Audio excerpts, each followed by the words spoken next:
السلام علیکم ورحمۃ اللہ وبرکاتہ۔ جی ورز کیسے ہیں؟ اللہ تعالیٰ آپ سب کو سلامت رکھے اور اللہ تعالیٰ ہم سب کو ایمان اور صحت کی بہترین حالت میں رکھے۔ تو چلیے سورۃ الاسراء کے رکوع نمبر 4 کی طرف بڑھتے ہیں۔ اعوذ باللہ من الشیطان الرجیم، بسم اللہ الرحمن الرحیم۔ ولا تقتلوا، اور نہ قتل کر دو،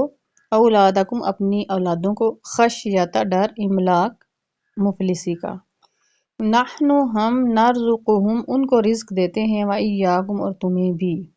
انہیں بھی اور تمہیں بھی ہم ہی رزق دیتے ہیں، ان بے شک قتلہم ان کا قتل کرنا کانا ہے، خطأ کبیرہ بہت بڑا گناہ، کہ بہت بڑی خطا کی گناہ کی بات ہے کہ تم اپنی اولادوں کو مفلسی کے ڈر سے قتل کر دو، حالانکہ رزق تو وہ ہے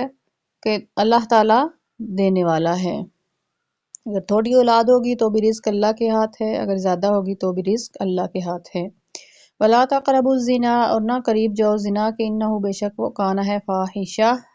کھلی بے حیائی کا کام، وساء اور بری، سبیلا راہ، یہ برا رستہ ہے جو زنا کے رستے پہ چل پڑتا ہے، اس کی واپسی ممکن نہیں ہوتی۔ اور زنا کا رستہ کہاں سے شروع ہوتا ہے؟ وہ یہی میوزک سے شروع ہوتا ہے، ڈانس سے شروع ہوتا ہے، ناچ گانے سے شروع ہوتا ہے، یہی زنا کی طرف لے کر جاتے ہیں، یہی رستہ برا ہے۔ اس لیے اللہ تعالیٰ نے تقربو کا لفظ استعمال کیا کہ قریب بھی مت جانا، یعنی کہ یہ بہت نازک معاملات ہوتے ہیں۔ حدیث شریف میں ہے کہ اگر ایک مرد اور ایک عورت تنہائی میں اکٹھے ہوتے ہیں تو تیسرا شیطان ہوتا ہے، یعنی ان کے بدکاری کے بہت زیادہ چانسز ہوتے ہیں۔ تو اللہ تعالیٰ نے فرمایا کہ زنا کے قریب بھی نہ جاؤ، یہ کھلی بے حیائی ہے، یعنی کہ ایک نفاست پسند انسان بھی یہ گوارا نہیں کرتا، اور چاہے کہ مسلمان اس بات کو گوارا کرے کہ وہ زنا کرے گا،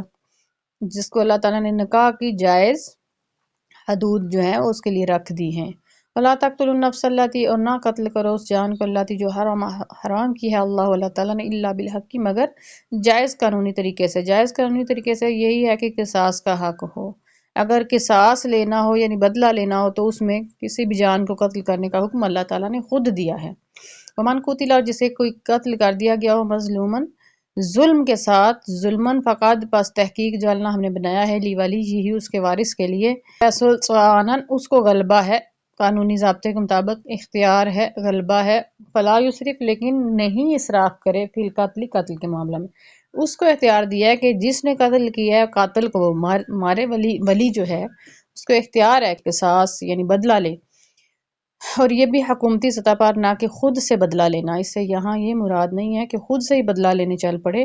نہیں۔ اور جو قتل کیا جائے شخص، اس کو اسی طرح قتل کیا جائے جس طرح اس نے مقتول کو ظلم کے ساتھ قتل کیا۔ انہو بے شک اس کو کانا ہے، منصورہ دین کی طرف سے مدد حاصل ہے، تعاون حاصل ہے، قانون کا تعاون حاصل ہے، قانون کے کٹہرے میں ہی اس کو لانا ہوگا، نہ کہ خود سے بدلہ لینے چل پڑے۔ وَلَا تَقْرَبُوا، نہ قریب جو مال یتیم، یتیم کے مال کے، الا مگر باللاتی وہ جو ہیا وہ احسن زیادہ بہتر ہے، حتی یہاں تک کہ یبلغ پہنچے اشدہ اپنی جوانی کو، یتیم اگر اپنی جوانی کو پہنچ جائے اس وقت سے پہلے پہلے، اس کی جوانی سے پہلے پہلے تک یتیم کا جو مال تمہارے پاس ہے نا اس کے قریب بھی نہیں تم جا سکتے۔ ہاں لیکن اللہ تعالیٰ نے اس امت میں یہ آسانی رکھ دی ہے کہ احسن طریقے سے یعنی کاروبار میں اس کا مال شامل کرے، پھر اس کا حصہ نکالے، اس کا سرمایہ جتنا شامل کیا ہے اس کو بھی لکھے، اور جو اس کا پرافٹ آ رہا ہے اس کو بھی اس کے مطابق اس کو اس کے لیے سیو رکھے۔ منافع جو ہے وہ اسی یتیم کا حصہ ہوگا، چاہے جتنا بھی زیادہ ہو جائے، تو اس کو کہتے ہیں احسن طریقہ، تو اس کو اللہ تعالیٰ نے اجازت دی ہے۔ باقی یہ نہیں ہے کہ آپ اس کے مال کو خود سے ہڑپ کر کے کھانا پینا شروع کر دیں اور خود سے فائدہ اٹھائیں۔ وَأَوْفُوا بِالْعَهْدِ، اور وعدے کو پورا کرو، ان العہد بے شک وعدہ کانا ہے، مسئولہ پوچھا جائے گا، وعدے کے بارے میں پوچھا جائے گا۔ اب اوپر کتنے زیادہ اور پیارے معاشرتی احکام بیان ہو رہے ہیں۔ وَأَوْفُوا الْكَيْلَ، اور پورا کرو ناپ تول کو، اذا جب کلتم تم ناپو، وزن اور وزن کرو، بالقسطاس المستقیم سیدھے ترازو سے، ذالک یہ خیر بہتر ہے، واحسن تأویلا اور انجام کے اعتبار سے بہتر ہے، اس لیے دیانتداری کے اندر ہی تمہارے لیے بھلا ہے اور معاشرے کا بھی اسی میں بھلا ہے۔ وَلَا تَقْفُ، نہ پیچھے پڑ جاؤ، مَا لَيْسَ لَكَ بِهِ علم، جس بات کا تمہارے پاس علم ہی نہیں ہے اس کے پیچھے کیوں پڑ جاتے ہو۔ ان السمع، بے شک کان، والبصر اور آنکھیں، والفؤاد اور دل، تینوں چیزوں کے بارے میں، کل اولئک سب یہ، کلو سب اولائے کا یہ کانا ہے انہو ان کے بارے میں مسئولہ پوچھا جائے گا۔ دل نے کیا خیال کیا وہ بھی پوچھا جائے گا، آنکھ نے کیا دیکھا وہ بھی پوچھا جائے گا، اور کان نے کیا سنا وہ بھی پوچھا جائے گا۔ اگر کان نے صرف جاسوسیاں کرتے ہوئے زندگی گزاری، آنکھ نے صرف اگر حرام چیزیں دیکھتے ہوئے گزاری، اور دل نے برے خیالات، گندے اور فحش خیالات کرتے ہوئے زندگی گزاری، تو ان سب کے بارے میں پوچھا جائے گا، اور ان سب چیزوں کا جس کا اللہ تعالیٰ نے منع کیا ہے ان کے پیچھے اپنا جائیں۔ وَلَا تَمْشِ اور نہ چلو فِي الْأَرْضِ زمین میں مَارَحًا اکڑ کر، اِنَّکَ بے شک لن تخرقہ تو پھاڑ نہیں سکے گا الارض زمین کو، ولن تبلغ نہ تو پہنچ جائے گا الجبال پہاڑوں کی طولا بلندی کو، نہ تو پہاڑ جتنی بلندی کو تو پہنچ جائے گا اگر اکڑ کر چلے گا، اور نہ تو زمین چیر سکے گا کہ زمین کے اوپر تو پاؤں مارے اور زمین چیرنے ہو جائے، تو پھر کیسی اکڑ ہے؟ زمین پر عاجزی سے چلو، یہ اللہ تعالیٰ کو بہت پسند ہے۔ کلو ذالک ہر یہ چیز کانا ہے سیئہ اس کی برائی، جتنی باتیں مذکور کی گئی ہیں سیئہ ان سب کی جو برائی ہے، عند ربک مکروہا وہ یہ ہے کہ اللہ کو یہ ساری باتیں ناپسند ہیں۔ جتنی باتیں اوپر بیان ہوئی ہیں، یتیم کا مال نہیں کھانا، اکڑ کر نہیں چلنا،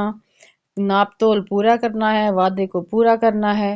اور اپنی اولاد کو مفلسی کے ڈر سے نہیں مارنا، یہ ساری چیزیں اللہ تعالیٰ کے نزدیک سخت ناپسند ہیں۔ تو ان سب کی برائی ہی یہ ہے کہ یہ اللہ کو ناپسند ہے۔ ذالک یہ مما جو اوحا وحی کی گئی لے کا آپ کی طرف، ربک آپ کے رب کی طرف سے، من الحکمہ حکمت، یہ حکمت اور دانائی کی باتیں ہیں جو اللہ تعالیٰ نے آپ کی طرف وحی کی ہیں، اور واقعتاً یہ بات درست ہے، اس سے بڑی حکمت ہی کوئی نہیں ہے۔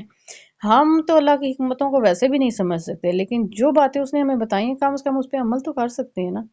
اور اپنے فائدے کے لیے ہیں۔ ناپ تول پورا کرو، ایمانداری سے تمہاری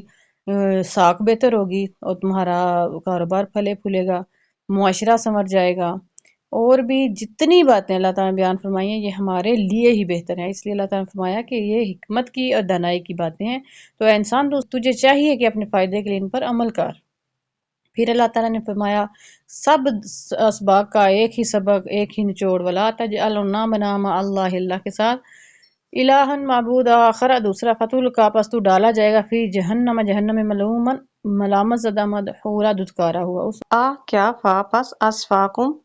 تمہیں چن لیا ہے ربکم تمہارے رب نے بالبنین بیٹوں کے لیے، واتخذ اور اس نے بنا لی ہے من الملائکۃ فرشتوں سے اناثا بیٹیاں،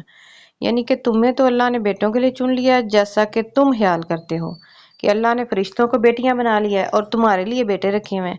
یعنی تم اپنے لیے بھی بیٹیوں کو پسند نہیں کرتے۔ من گھڑت الزام ہے کہ نعوذ باللہ اللہ نے فرشتوں کو بیٹیاں بنا لیا ہے، وہ بیٹیاں جن کو تم خود بھی پسند نہیں کرتے اور اپنے لیے بیٹوں کو ہی پسند کرتے ہو۔ انکم بے شک تم لتقولون ضرور کہتے ہو قولا عظیما بہت بڑی بات، یعنی اتنی من گھڑت خیالات ہیں اور اتنی سخت بات ہے یہ چیز تم اپنے لیے بھی پسند نہیں کرتے۔ یہاں پہ رکوع نمبر 4 مکمل ہوا، انشاءاللہ رکوع نمبر 5 کے ساتھ ملاقات ہوگی۔ اپنا خیال رکھیے اور اپنے اس چینل کا بھی۔ والسلام علیکم ورحمۃ اللہ وبرکاتہ۔